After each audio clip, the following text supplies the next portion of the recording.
Pulavnaka and welcome to For the Record.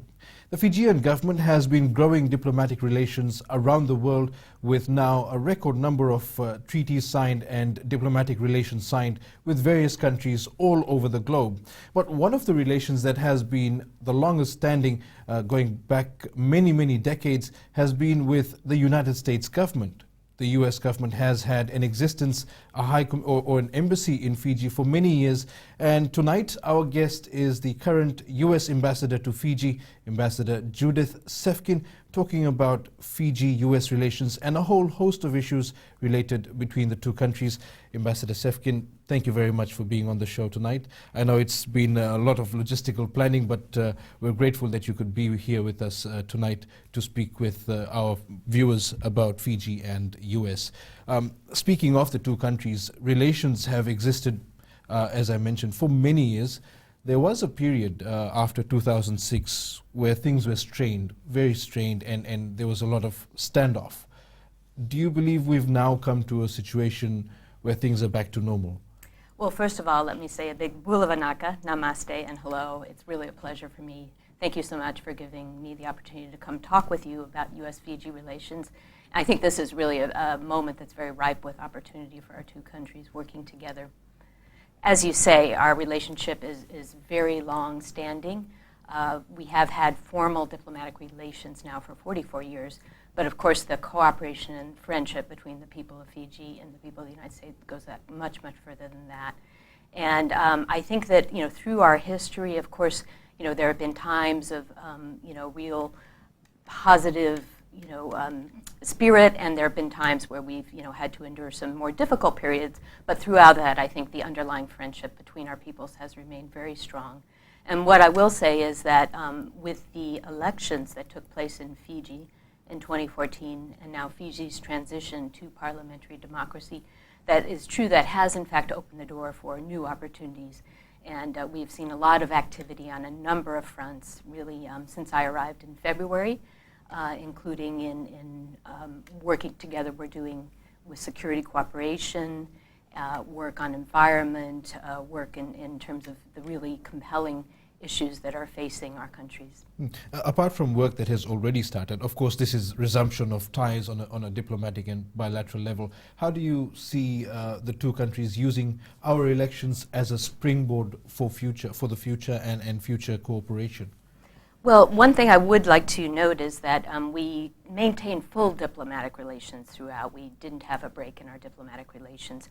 What was true is that before the elections, we had certain restrictions on the forms our assistants could take. Now, we still maintained very many programs throughout all the years leading up to the elections. Our Peace Corps program was here. We worked with civil society groups. We did, I think, some media training during that time. We did our environmental programs, but what was restricted was the direct assistance to the government of Fiji, and that now that restriction has been lifted. So one of the things we've seen, for example, is a growth in our security cooperation. We have resumed our offer of training to members of the RFMF for training in the U.S., various military training courses. We are providing assistance in both material assistance as well as the capacity assistance to Fiji for supporting the peacekeeping deployments that Fiji is undertaking, which we really applaud. We were very pleased, for example, that Prime Minister Bainimarama was able to attend a summit that President Obama hosted at the UN General Assembly on peacekeeping. And it was noted that Fiji really punches above its weight in terms of the contributions, very valuable contributions it makes to global peace and security through these operations. But in addition, you may recall that we had a U.S. Navy ship that visited in May, the U.S. Navy ship Mercy, and that was the first U.S. Navy ship to visit Fiji in close to a decade. And we saw that as being extremely positive. It allowed our personnel, and by the way, it was really a multilateral deployment because we had also Australian, New Zealand, Japanese staff and personnel on board the ship. It was a medical humanitarian ship, and they did a lot of joint work with both the military and civilian medical personnel here in Fiji, and we saw it as being very positive. And it will help us when we're working together in the future to confront natural disasters, for example. And more recently, we had another U.S. Navy ship that was here called the Koa Moana. That was a smaller deployment, but it had Marines that came on shore and did some joint work with the RFMF.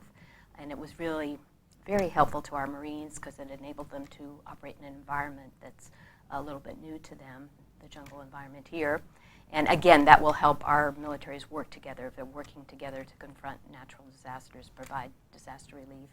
Another aspect of that ship was that there were also a component being run by our U.S. Coast Guard on how we conduct maritime surveillance operations to crack down on illegal fishing, for example.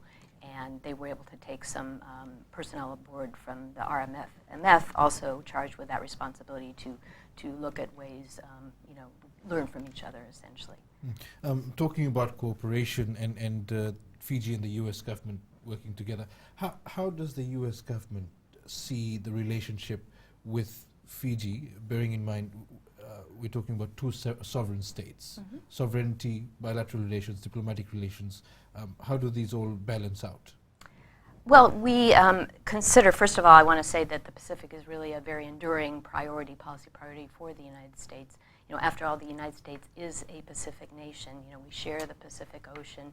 And since I've been here, I've made the trip back to the U.S. A couple of times.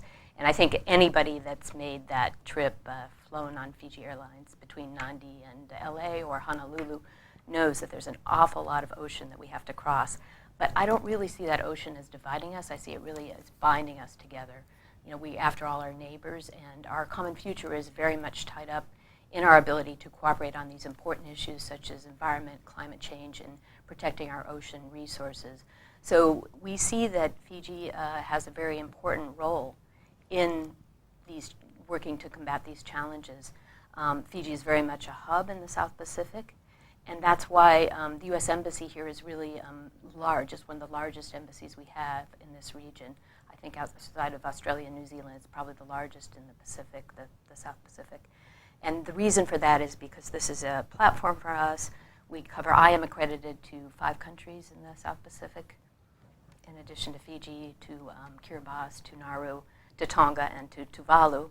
And many of the staff we have at the embassy have an even broader geographic reach of the countries that they are providing support to.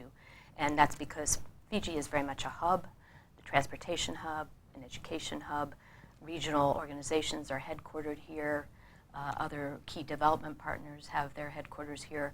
So we are working together, I think, both multilaterally and bilaterally. We see that Fiji has very high capacity to tackle many of these problems. But none of these problems can be solved by one country alone. So we really have to work together. Ambassador, we'll take a short break now. Stay with us. We'll be right back.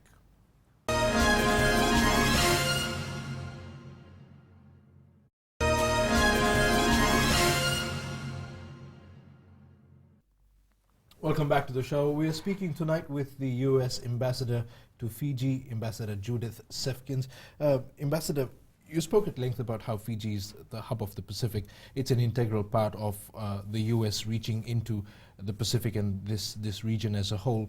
There are comments, people are talking in many circles that the United States is coming back to the Pacific now because of influences from other parts of the world, the Asian continent, China and India specifically, which have in recent years played a much bigger role in terms of aid, development aid, loans, grants, and sort of being filling a gap that came apparent in the recent years. What do you have to say to that? I don't think we ever left the Pacific. I think we've always been here. As I said, we are a Pacific country.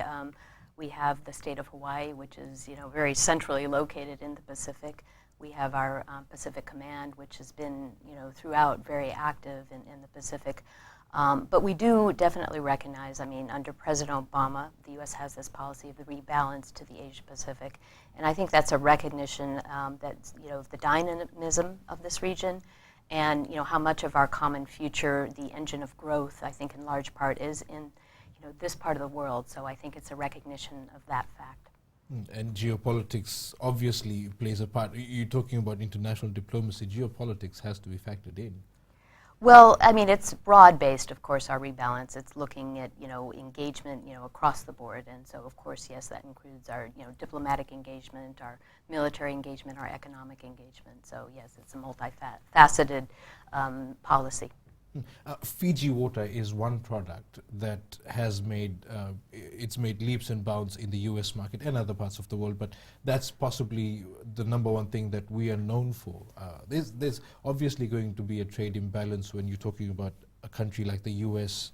trading with Fiji, obviously. But are you looking at ways to maybe have more Fiji products make their way into the U.S. market? Well, first of all, the bilateral trade between our two countries has actually been increasing. And you may be very happy to know that actually Fiji has a surplus, a trade surplus. You export more Fijian goods to the United States than what we import in terms of American goods to Fiji. I think the total volume last year was something like $183 million worth of goods and services that Fiji exported to the United States. But both the Fijian exports to the U.S. as well as U.S. exports to Fiji have been on the increase in the recent past year. And you're absolutely right that Fiji Water is really been very, very successful. First, very commercially successful, but also very much successful in terms of elevating Fiji's brand recognition in the United States. It's available throughout the United States and restaurants, and in fact, even in the cafeteria of the State Department, it's very prominently available for purchase for all of us when we go down to buy our lunch there. But there are many other areas of many other products that are successful in the U.S. market, including a number of agricultural goods, including, of course, fish products and seafood products, including some wood products, and even some manufacturing products. But one of the interesting things I just learned is that there's a growing market for kava in the United States, that there's beginning to be a retail expansion of what they call kava bars. And I was very interested and sort of happy to hear that right now there are 20 tons a month of kava being exported from Fiji to the United States. And we think that that's an area with potential for further expansion. And is this something that that your embassy is involved in, or do you leave it to the two markets, to U.S. and Fiji markets, to sort themselves out? No, we are involved. In fact, in August we had a visit from one of our most senior trade policy officials from the State Department, Mr. Kurt Tong, was here, and he met with Fiji government officials. He also was speaking at a conference that the U.S. State Department helped support and organize, that was organized by the Pacific Island Forum to talk about U.S. Pacific trade and ways that we can further grow that trade. But he came away really quite bullish about the prospects for us to expand trade and investment relations with Fiji. And we do have, at the embassy, we have a section that deals with economic and commercial affairs. There are some programs available where we can provide some trade facilitation assistance and help organize workshops and things of that sort. And we do work very, very closely with the U.S.-Fiji Business Council. So, in fact, I'll be seeing them all in a few weeks, but we do meet regularly with them, and we look, we consult with them, and we look for ways we can support their work they're doing. Of course, ultimately, yes, this is, free enterprise, so, we look for them to, the companies to do their business, but we do work and consult very closely with them. You said so yourself, agriculture is the strong point for Fiji. Mm-hmm. Therein also come issues of quarantine and biosecurity and whatnot. Is this something that we haven't publicly heard of, any issues with Fijian products going into the U.S., but is it a concern for the U.S. government when exports come in from Fiji? I think that the U.S. as Fiji have quite strict biosecurity regulations, and there is a process that companies have to go through to get approval for agricultural products coming into the United States. But certainly those products that are coming into the United States are, that process is in place and is working very smoothly. And should there be future, new types of agricultural products that Fiji would like to export to the United States, they would just have to go through the same approval process. But as I say, we've established the fact that it can work quite successfully. I think that we also potentially could look at, potentially expanding the market here for some U.S. agricultural products, including meat products, and I think that would be something we'd be very interested in talking to, the appropriate authorities about in the future. Distance is an issue, isn't it? That's true. Of course, yeah, you do have to factor in the transportation costs, so that, it can be inhibiting for certainly some smaller quantity products. But one of the products that is very successful also is mahogany wood products. We have a couple of U.S. companies here working in wood, sustainable forestry, and that's another area where, it's very important, I think, to protect that brand for Fiji, to continue to take the appropriate steps to make sure that, everything is being done in accordance with, sustainable forestry methods. And I understand that that wood is what's used by some of the most prestigious guitar-making companies in the U.S. to manufacture their guitars. So that's another area that's been, to date quite successful. Okay, and with that, Ambassador, we've come to the end of another segment. It's time to take another break. We'll be back shortly.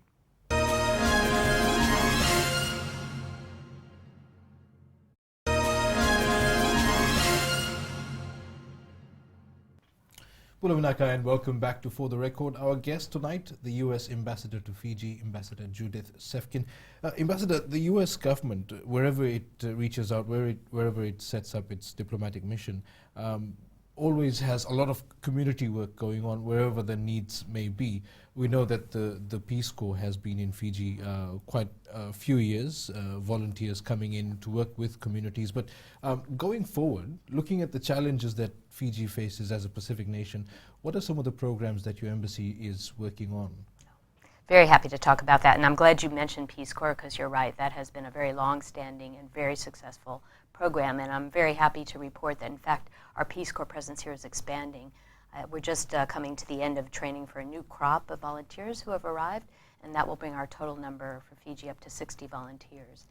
They're also transitioning their focus. They're moving into a youth development focus, working with both the Minister of Youth as well as the Ministry of Education, and that will focus on in the communities, because of course they do work in communities throughout the country, working with youth on youth empowerment, leadership, and I think a lot of the focus for that will be on good environmental stewardship, helping the youth become leaders for that. There's a second program that Peace Corps is developing, which will focus very much on climate change. It's a program on resiliency, adaptation and resiliency. And what that program will do is it will bring back what we call response volunteers. These are veteran Peace Corps volunteers that have some real technical expertise, and they'll work with governments and different organizations on helping to develop strategies and training on managing environmental protection and adaptation. But really, climate change and environment is the #1 focus for our development work here in Fiji and in the Pacific region. I think in the last 5 years, the U.S. Agency for International Development has launched 10 new projects Pacific-wide, and with a value of something like $66 million. But Fiji has been definitely a key recipient of these projects, and I've been really pleased to personally have the opportunity to participate and to see the results of several of them. One project is called the Coastal Community Adaptation Project, and that focuses at the community level in helping the communities along the coast that are affected by the negative impact of climate change become more resilient. So to give you a few specific examples, I went to 2 villages to see the finalization of 2 projects. One was Buretu, and the other was Daku, not too far from Suva. And in both cases, one case it was a project of riverbank stabilization, and in the other was a renovation of a floodgate and drainage system. But essentially what these projects are doing are avoiding the flooding that was happening in the village with the storm surge and the rising sea levels, so that they could maintain their livelihoods, grow their crops and raise their animals.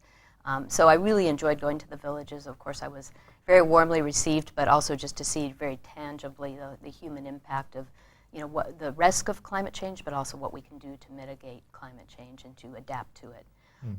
There's a second program called the Pacific American Climate Fund, and what this program does is it gives grants to civil society organizations to also do work to help communities adapt and become more resilient. So Fiji was one of the first, had one of the first grants that was awarded. It was awarded to the University of Fiji, and what they're doing with the funds is they're conducting a satellite mapping program to study the impact of climate change in several coastal communities, and that will help the government be able to plan better, what to do to adapt. The estimates are that there are around 800 communities in Fiji which are at risk from climate change. And since we've come into the topic of climate change, the government itself has its hands full. There are many who would need relocation. Some of the communities have been identified, as many as 10, which are in immediate need of relocation. They can't live in the villages that they inhabit. The U.S. government is coming in to help mitigate and to help build capacity. But is there something additional that the U.S. can do to assist countries like Fiji and the rest of the Pacific? Something on a larger scale, let's say. Yes. Well, yes. And that is, I think, part of what will be part of the negotiations that will be taking place in Paris in December. But it will be very critical for the international community to come together to pledge very robust financial assistance to countries that are the most dramatically impacted. And as part of that, the U.S. has pledged $3 billion as part of the initial capitalization for the Green Climate Fund. So I think those are the kinds of facilities that will be available for countries to help them adjust, as you say, with the communities that really have no choice but to relocate. But I would like to point out it's not only Fiji. The U.S. is also suffering the impacts of climate change. And recently, President Obama visited Alaska, and he went up to the Arctic region of Alaska. And they're facing some of the, I think their warming is twice the global average, and some of the most rapid coastal erosion. And there are a number of communities there that are similarly faced with having to relocate from their traditional lands. And one of the dramatic illustrations that President Obama gave of how serious this threat is of climate change is that the glaciers in Alaska are melting at an alarming rate. And he said some scientists say it's happening at a rate of 75 gigatons a year. And to illustrate that, it would be, for anybody that's ever visited Washington, it would be a block of ice that goes from the U.S. Capitol to the Lincoln Memorial, and 4 times as high as the Washington Monument. That would be 1 gigaton and 75 of those. That's how much is melting. So it's really quite dramatic, and all of us have to come together to take the necessary steps to halt and reverse this process of global warming. The Paris Summit next month is seen as the last best hope that the world has, so to speak. I know it's a cliche, but that's how it's being described. The previous shows that I've done on climate change, I have asked this question to them all. How confident are we that the COP21 in Paris will come out with all the binding agreement, the binding legal agreement, the promise of compensation and financial assistance? How confident are we that it is actually going to work? We've been down this path previously and leaders have walked away. Nothing's been decided. Well, what I would say is that the U.S. leadership is passionately committed. I mean, this is a very, very top priority for President Obama, for our Secretary of State, John Kerry. They have invested a lot of time and energy in doing a number of things, and one is to take the necessary steps in the U.S. so that we are part of the solution, that we are reducing our carbon footprint, and we've been quite successful, and we've made some ambitious commitments as we go forward. We also, as we were just discussing, dedicated to supporting adaptation work that's going on around the world with our partners, and to coming up with the necessary financing that will be available to the countries to draw from. We do know that there, obviously, as with any negotiation, there's some really difficult issues that will, have to, take some very serious and well thought out discussion in Paris. But we're confident that if all parties come to the table with goodwill, with a genuine desire to, in the spirit of mutual respect, to come together and find common ground, that there is a deal to be had. Okay, and with that, we've come to the end of another segment. When we come back, we'll talk a bit more about climate change.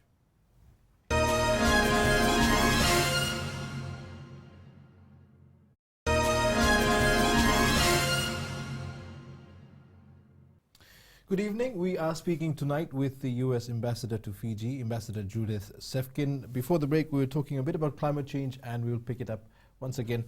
As you said, there has to be a lot of goodwill and good faith, but even leading up to the summit, and just barely weeks away now, you don't see the sort of sentiment that you would expect from some of the larger carbon-emitting nations, and the Fijian Prime Minister, Vorengabaini Marama, has been very vocal about this. Every time he's at a public engagement and he's at regional meetings, he will always say that it is up to the bigger nations to step up and to confess their sins, so to speak, and to realize the fate of the world and to do something about it. He's sort of calling out to countries who aren't being as upfront and as honest as maybe the US. So bearing that in mind, and then bring in COP21 and the negotiations that are coming in, it's all a bit on soft footing, isn't it? Well, I would say that one of the things that is important to realize is that circumstances are constantly evolving, and that countries' economic situation and their emissions, their carbon footprint is constantly involved. And so, ultimately we see that it is, a shared responsibility, that we do all have to come together to tackle this problem. The U.S. has acknowledged that we do have a special responsibility to act, and we are acting. We're very committed, as I say. I think we really are showing that solutions are possible. In addition to, one of the things we're working very hard to do is to try to build momentum internationally towards the Paris outcome. And you may have seen that this has been a key focus of the recent summit that the U.S. and China had. We had, a year ago, last November, made some very important commitments in the last summit between the U.S. and China to take fairly aggressive steps to curb our carbon emissions respectively. And in the summit that just took place in Washington in September, we sort of built on that. And these have been a focus, climate change has been a focus of summits with India, summits with Brazil, other key countries. So we're working very hard to try to motivate partners around the world to be as ambitious as they possibly can be. We're also working closely with industry, with business, to invest them in this cause, and they're becoming quite invested. Some of the largest U.S. businesses have signed up to take important steps. And one of the things I think we've shown is that it is possible both to reduce emissions and at the same time grow business. That has happened in the U.S. So it's very important. And I think that we're working hard on alternative technologies, and that's an area where I think the U.S. can bring a lot too. In the U.S., we're working to divest ourselves of carbon-emitting industries and look more at renewables, and we've been pretty successful in terms of increasing solar and wind generation and other forms of renewable energy, and we've imposed very strict standards on vehicle standards, cars and trucks.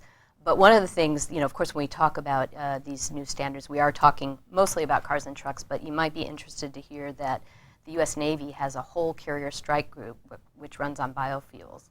And we also have a F-22, a fighter jet that broke the sound barrier using biofuels. So this just shows you that technological solutions really are possible. And with the U.S. government reaching out to all these other larger carbon-emitting nations, can you confidently say that things are leaning in favor of COP21 and climate change? Do you see a movement? We do. As I said, we know that there's still some really difficult issues that still have to be resolved, but I am in regular touch with our negotiators, and they report steady progress, and they do express just a very, very strong determination and commitment. And I feel like there's just too much at stake. We can't fail in this effort. We have to seize this moment. It really is a historic moment, as you said. Mm-hmm. And if we fail to seize it, we really are looking at, I think, a very glum future. So there's just too much at stake, and I have to believe that ultimately everybody will come together and do the right thing. Another point I think that's important to stress is that Paris really isn't the end. It's really a beginning. It really is going to set a foundation from which we will continue to build and continue to ramp up further our reductions of emissions and our technological solutions. So, you know, it's not the end, it's the beginning. What you're saying, your sentiments are shared by Pacific leaders, the small island developing states and some of the atoll nations. Bearing that in mind, you're sort of sitting on the same side of the fence.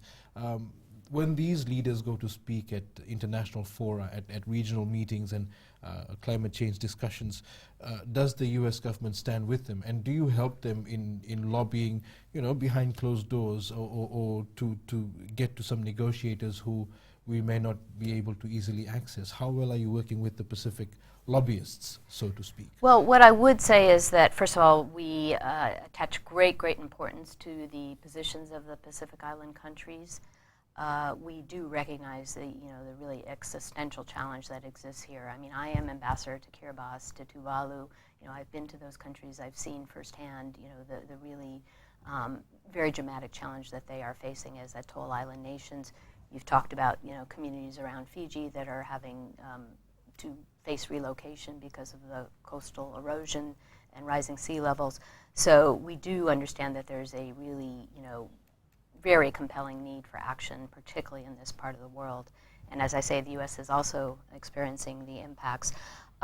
Listen, we talk regularly with Pacific leaders, and in fact, I attended the Pacific Island Forum meetings in Port Moresby, along with our Deputy Secretary of State who headed our delegation, and we had bilats with, you know, most of the Pacific leaders who were present there, including with Fiji's foreign minister, and this issue was very much front and center in that discussion.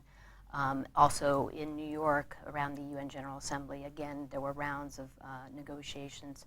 I shouldn't say negotiations, but discussions about how we can position ourselves for a successful outcome in Paris. I will be candid with you. There are certain issues where we're not, you know, 100% aligned, but we're working very hard. You know, we understand the perspective of the Pacific. We're, you know, trying to also help Pacific leaders understand, you know, the realities in the United States, and we're working very hard to find solutions and formulations that will satisfy our respective objectives in Paris. Okay, and with that, we have come to the end of another segment. Yet again, when we come back, our last segment for the evening. Stay with us.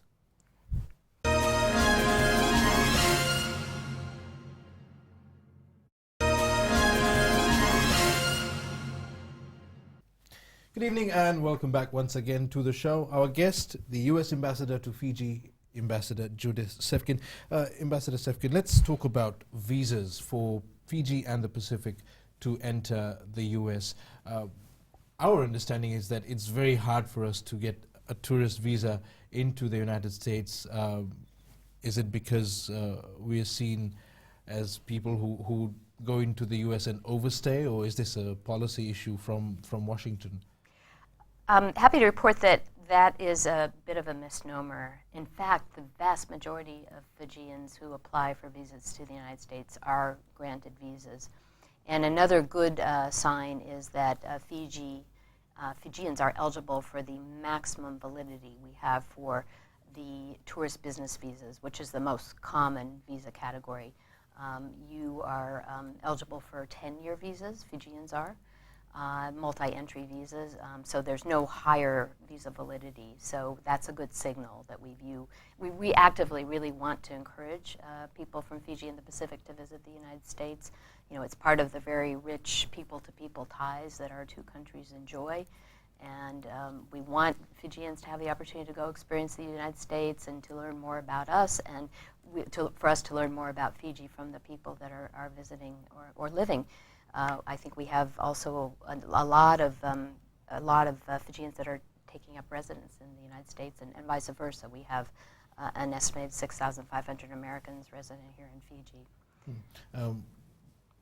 Some of the procedural issues, if I may say, put it that way. Let's take, for example, your embassy in Suva. One would be the actual processing of the application. Fijians have these freedoms to apply for 10-year visas, but actually obtaining a 10-year visa are two totally different things.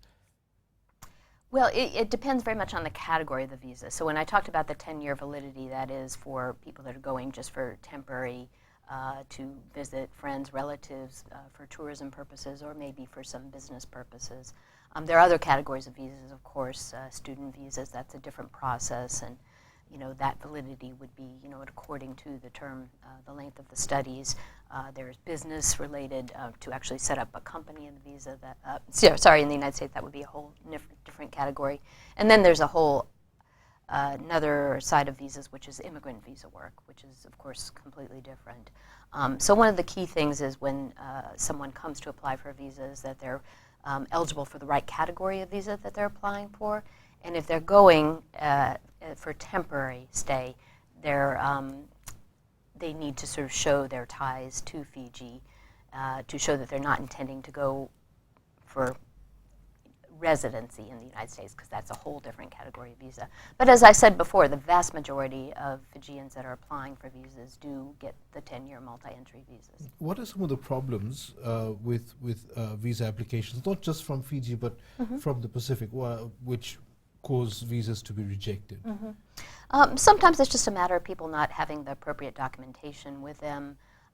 Sometimes they just may be found to be not qualified for the category of visa they're applying for. But as I say, the fundamental point if you're going for a temporary stay is to show proof, and this is worldwide. The burden of proof really is on the visa applicant to show that they are not an intending immigrant, that they're going and then they're coming back to their home country. So it's just being able to establish those ties. And one thing that's very important, I would just encourage anyone applying, is be completely truthful, candid in all the answers that you give to the visa officer and on the application form. And even if you may be, unfortunate in not getting the visa at that time, there is certainly the possibility to come back and reapply at a different time when you have new information to present. Ambassador, just last question, very quickly. The cost for visa applications is one of the deterring factors. Is there any flexibility there? There is no flexibility. I mean, that is a worldwide standard. It's the same fee applies throughout the world for visas.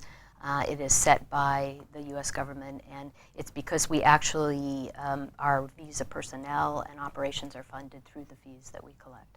Ambassador, with that, thank you very much for being on our show tonight, and we wish you and the embassy all the very best in the future. Well, thank you. It's been a pleasure, and I want to very much say what priority we attach to the work that all journalists do, and so it's really been a pleasure to come and have this chance to talk about our bilateral relations and the future that we will enjoy together. Vinaka. And with that, I bid you farewell. Up next is Nemani Ndelaibatiki with his weekly segment, and he'll in fact also be talking about climate change tonight. But from me for tonight, good evening. I'll see you next Sunday.